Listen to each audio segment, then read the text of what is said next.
Assalamualaikum warahmatullahi wabarakatuh. Perkenalkan, kami dari kelompok 12, Pendidikan Ekonomi kelas C21, Universitas Negeri Yogyakarta, akan menjelaskan materi tentang faktor market untuk memenuhi tugas mata kuliah mikroekonomi yang diampu oleh dosen Bapak Bambang Suprayitno, MSc, dan Ibu Daru Wahyuni, SE, MSI. Sebelum berlanjut pada topik selanjutnya, di sini saya akan memperkenalkan anggota kelompok 12, yaitu yang pertama ada Nesi Nurni Lamsari dengan NIM akhir 044, kemudian ada Diva Berliana Putri dengan NIM akhir 049, kemudian ada Adisti Lintang Maharani dengan NIM akhir 051, dan ada Chandra Rizky Udihantari dengan NIM akhir 050, dan yang terakhir ada Nanda Putri Lestari dengan NIM akhir 052. Berikut ini topik yang akan kami bahas, yaitu yang pertama ada derivate demand, yang kedua ada marginal revenue product, yang ketiga ada marginal physical product, yang keempat ada value of the marginal product, yang kelima ada marginal resource cost, dan yang terakhir ada profit maximization condition for input usage atau MRP sama dengan MRC, kemudian ada demand for input, dan ada for perfectly competitive labor market, MRC sama dengan weight. Baik, saya Chandra Rizky Budihantari dengan NIM akhir 050 akan menjelaskan tentang derivate demand atau permintaan turunan. Permintaan turunan atau derivate demand adalah istilah dalam ilmu ekonomi yang menggambarkan permintaan akan barang atau jasa tertentu yang dihasilkan dari permintaan akan barang atau jasa yang terkait dan diperlukan. Definisi lainnya yaitu permintaan akan suatu faktor produksi yang disebabkan oleh permintaan akan barang jadi yang dihasilkan tersebut. Tingkat permintaan turunan suatu produk atau layanan memiliki dampak yang signifikan terhadap harga pasar produk atau layanan tersebut.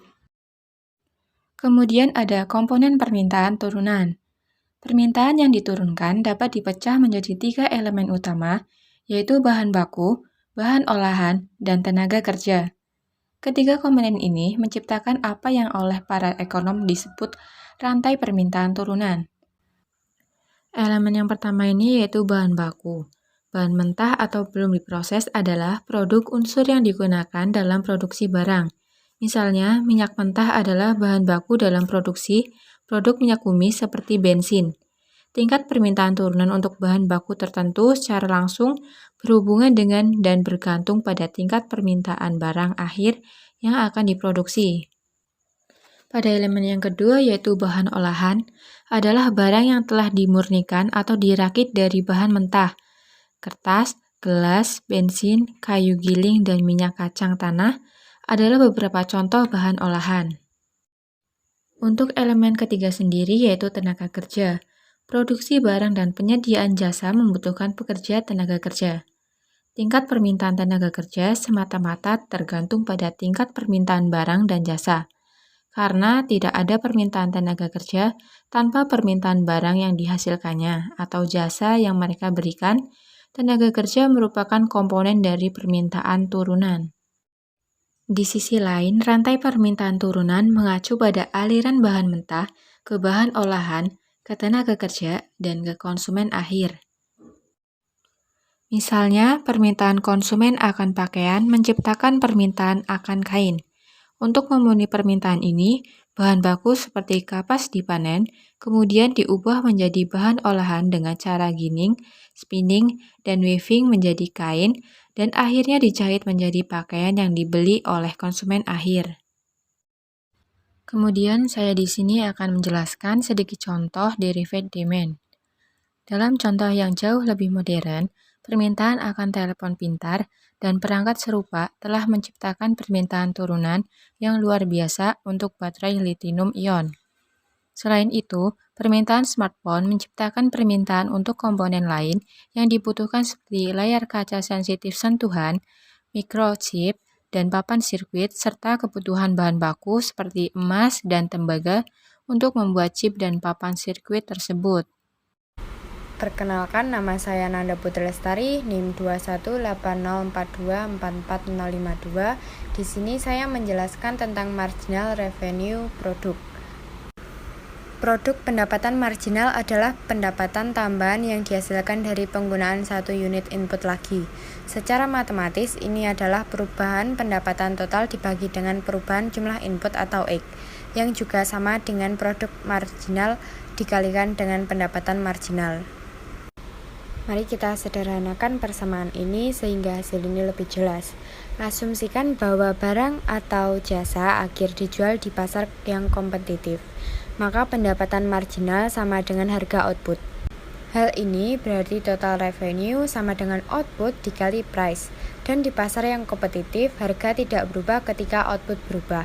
Oleh karena itu juga tidak akan berubah ketika tingkat input berubah. Dan juga ingat bahwa output sama dengan total produk. Perubahan total produk sebagai perubahan input, delta total produk per delta X atau input, sama dengan produk marginal. Jadi, produk pendapatan marginal hanyalah perubahan output yang timbul dari perubahan input, yaitu marginal produk, dikalikan harga output. Ini memberitahu kita sesuatu yang sangat penting, yaitu berapa nilai input tambahan ini bagi perusahaan karena pendapatan tambahan yang dihasilkannya. Berikut ini adalah rumus dan tabel perhitungan marginal revenue produk.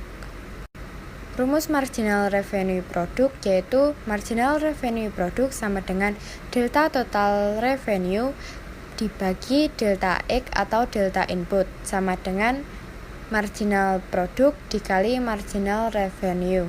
Dan berikut ini adalah tabel perhitungan marginal revenue produk. Perkenalkan, saya Distintang Maharani dengan NIM akhir 051 akan menyampaikan mengenai materi Marginal Physical Product MPP atau Marginal Product MP. Marginal Physical Product MPP atau Marginal Product MP adalah tambahan jumlah produk yang diakibatkan oleh tambahan satu unit input yang digunakan. Jadi, marginal physical product atau marginal product merupakan perbandingan antara perubahan output dengan perubahan jumlah input. Adapun rumus dari marginal physical product atau marginal product adalah sebagai berikut, yaitu MPP sama dengan delta Y per delta X. Delta di sini artinya selisih. Kemudian delta Y adalah output atau total produk. Sedangkan delta X adalah input atau tenaga kerja. Tabel perhitungan MPP atau MP. Tabel berikut menunjukkan hasil perhitungan seluruh hubungan antara output Y, produk rata-rata AP, dan produk marginal MP. Dari tabel tersebut dapat diketahui bahwa Y mencapai nilai maksimumnya yaitu 45 ketika nilai MP 0 dengan input X sebanyak 7. Sedangkan AP mencapai nilai maksimumnya yaitu 9 ketika nilai MP sama dengan 9 dengan jumlah X yaitu 4. Kurva fungsi. Gambar berikut menunjukkan kurva atau grafik fungsi produksi satu input variabel input X yang terdiri dari kurva output Y, produk rata-rata AP, dan kurva produk marginal MPP atau MP. Kurva-kurva tersebut menunjukkan bagaimana pengaruh input X terhadap parameter output Y, produk rata-rata AP, dan marginal produk MP atau MPP. Y mencapai maksimum ketika nilai produk marginal MP sama dengan 0 mencapai nilai 0. Dari kurva tersebut dapat diketahui bahwa MP 0 pada saat input X adalah 7 dan Y maksimumnya adalah 45. Produk rata-rata AP mencapai nilai maksimumnya ketika nilainya sama dengan nilai produk marginal MP. Jadi, AP maksimum sama dengan MP. Dari kurva tersebut dapat diketahui bahwa AP maksimum merupakan titik perpotongan antara kurva AP dengan kurva MP. Nilai maksimum AP adalah 9 ketika jumlah input X sama dengan 4. Tahap kegiatan berproduksi. Tahap pertama dimulai dari awal yaitu titik 0 sampai AP maksimum. Pada tahap pertama, AP meningkat dan MP bernilai positif. AP mencapai nilai maksimumnya ketika nilainya sama dengan nilai MP. Penambahan input selanjutnya tidak lagi dapat meningkatkan produk rata-rata AP. Jika dilihat dari kurva tersebut, pada tahap pertama AP meningkat dan MP bernilai positif. Y output bernilai positif artinya penambahan input X akan meningkatkan output Y. Tahap kedua dimulai dari AP maksimum sampai MP sama dengan 0. Y mencapai maksimum ketika nilai MP sama dengan 0. Ini artinya penambahan jumlah input X tidak lagi dapat meningkatkan Y output. Bahkan penambahan input X selanjutnya hanya akan menurunkan output Y. Tahap 3 dimulai setelah MP sama dengan 0. Nilai AP terus menurun dengan nilai output Y adalah negatif. Nilai Y negatif artinya penambahan X input hanya menurunkan Y output. Jadi kesimpulannya dari 3 tahapan ini dapat diketahui bahwa tahap yang paling ideal untuk berproduksi adalah pada tahap kedua. Pada tahap 2, nilai Y output lebih tinggi dari tahap pertama dan masih bisa meningkat dengan penambahan X input. Saya Diva Bernina Putri dengan NIM akhir 049. Di sini saya akan menjelaskan mengenai value of the marginal product. Value of the marginal product. Nilai produk marginal atau value of the marginal product merupakan input marginal produk dikali dengan harga output. Nilai produk marginal dan permintaan tenaga kerja. Kurva nilai produk marginal merupakan kurva permintaan tenaga kerja bagi sebuah perusahaan kompetitif yang memaksimalkan laba.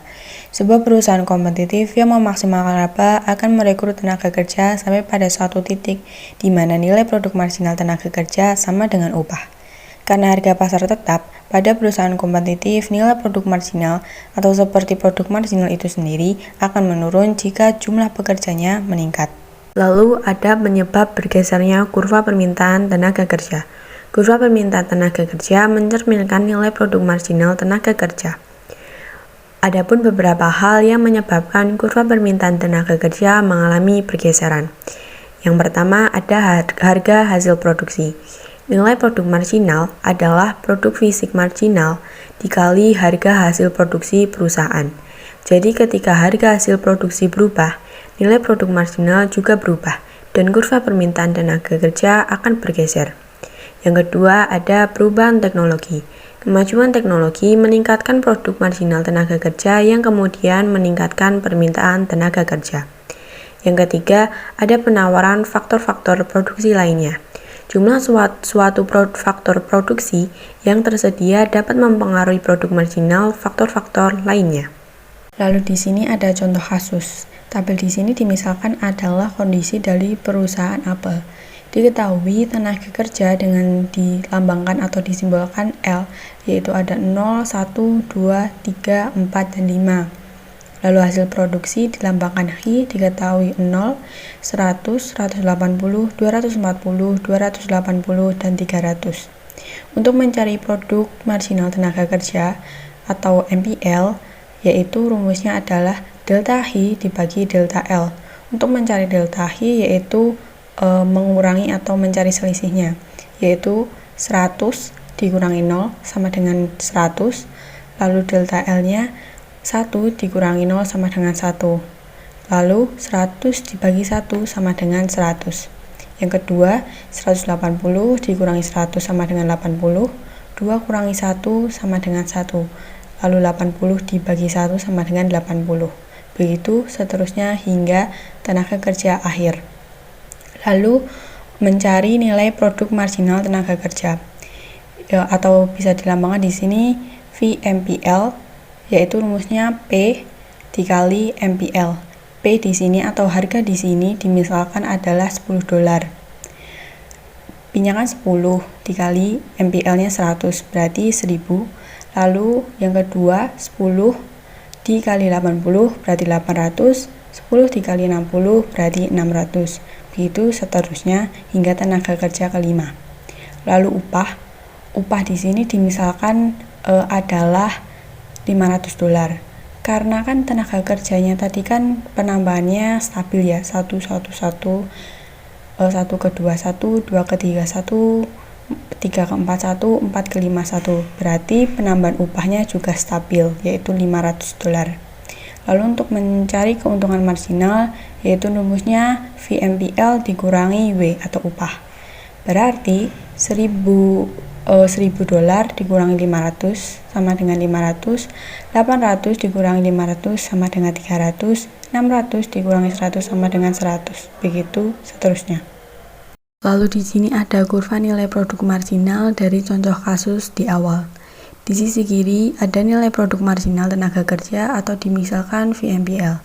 Di sisi kanan bawah ada tenaga kerja. Lalu garis hijau tersebut menandakan adalah nilai produk marginal. Kurva ini menurun karena produk marginal tenaga kerja berkurang ketika jumlah pekerja meningkat. Untuk memaksimalkan keuntungan, perusahaan akan terus menambah pekerja hingga tercapai titik di mana kedua kurva berpotongan. Lalu bagaimana cara mencari keuntungan maksimum atau profit maksimumnya? Tadi kan diketahui upahnya sebanyak 500. Berarti 500 ditaruh di sisi VMPL antara 600 dan 400, lalu ditarik ke kanan, lalu ke bawah, maka akan ditemukan titik antara 3 dan 4, yaitu bisa dibilang 3, atau 3,5. Tapi kan yang namanya tenaga kerja tidak mungkin 3,5 atau 3, jadi yang diambil adalah 3. Jadi profit maksimumnya saat tenaga kerja atau HI sebanyak 3. Saya Nesi Nur Lamsari dengan NIM 21804244044 akan menjelaskan mengenai materi marginal resource cost. Biaya sumber daya marginal adalah peningkatan biaya total akibat dari penambahan unit variabel. Ini dihitung dengan perubahan total biaya dibagi dengan perubahan jumlah input. Rumus dari marginal resource cost adalah delta total cost per delta X. Kemudian, contoh tabel perhitungan marginal resource cost atau MRC, jika diketahui harga input X atau labor adalah $20, maka dalam tabel ini untuk labor 1 dengan output 12, marginal produk 12, price 5, total revenue 60, total cost 20, marginal revenue produk 60, dan marginal resource cost adalah 20 yang didapatkan dari delta TC per delta X, yaitu 20 kurangi 0 per 1 kurangi 0, yaitu 20. Kemudian untuk labor 2, output 22, marginal produk 10, price 5, total revenue 110, total cost 40, marginal revenue produk 50, dan marginal resource cost adalah 20 yang didapatkan dari delta TC per delta X, yaitu 40 kurangi 20 per 2 kurangi 1, yaitu 20.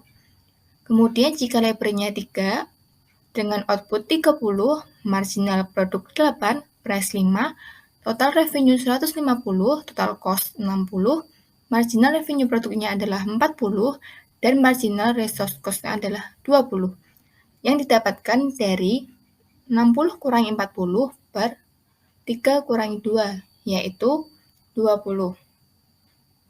Kemudian dengan labor 4, output 36, marginal produk 6, price 5, total revenue 180, total cost 80, marginal revenue produk 30, marginal resource cost adalah 20, yang didapatkan dari delta TC per delta X, yaitu 80 kurangi 60 per 4 kurangi 3, yaitu 20.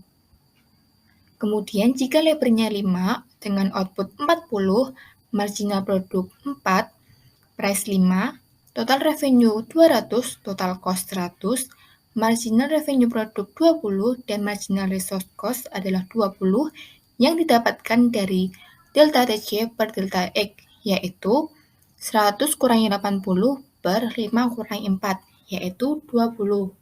Kemudian dengan labor 6, output 42, marginal produk 2, price 5, total revenue 210, total cost 120, marginal revenue produknya adalah 10, dan marginal resource cost-nya adalah 20, yang didapatkan dari delta TC per delta X, yaitu 120 kurangi 100 per 6 kurangi 5, hasilnya adalah 20. Dari tabel tersebut dapat kita lihat bahwa perusahaan akan mencapai maksimum saat marginal revenue produknya itu sama dengan marginal resource cost, yaitu ketika menggunakan input X atau labor sebanyak 5 dengan menghasilkan output sebesar 40. Karena pada penggunaan input tersebut, marginal revenue produk sama dengan marginal resource cost sama dengan 20. Kemudian kesimpulan dari tabel perhitungan marginal resource cost tadi, yang pertama adalah jika marginal revenue produknya itu lebih dari marginal resource cost, maka perusahaan harus menambah input variabelnya sebab terlalu sedikit menggunakan input variabelnya, sehingga kondisi perusahaan belum efisien. Kemudian yang kedua adalah jika marginal revenue produknya itu sama dengan marginal resource cost, maka perusahaan akan berhenti menambah atau mengurangi penggunaan input variabelnya. Dalam kondisi ini, perusahaan telah mencapai kriteria efisiensi ekonomis dalam proses produksinya. Kemudian kesimpulan yang ketiga adalah jika marginal revenue produknya itu kurang dari marginal resource cost, maka perusahaan harus mengurangi input variabelnya, sebab terlalu banyak menggunakan input variabelnya sehingga kondisi perusahaan tidak efisien. Kemudian untuk materi selanjutnya adalah profit maximizing condition for input usage, yaitu marginal revenue produk sama dengan marginal resource cost. Untuk memaksimalkan keuntungan, sebuah perusahaan harus menggunakan kuantitas sumber daya di mana produk pendapatan marginal atau MRP sama dengan biaya sumber daya marginal atau MRC, yaitu ketika perusahaan berada pada MRP sama dengan MRC. Kemudian, ini adalah referensi dari materi kami. Kemudian demikian presentasi dari kelompok 12. Terima kasih telah menonton penjelasan mengenai materi faktor market. Semoga bermanfaat bagi kita. Apabila terdapat salah kata, kami mohon maaf. Wassalamualaikum warahmatullahi wabarakatuh.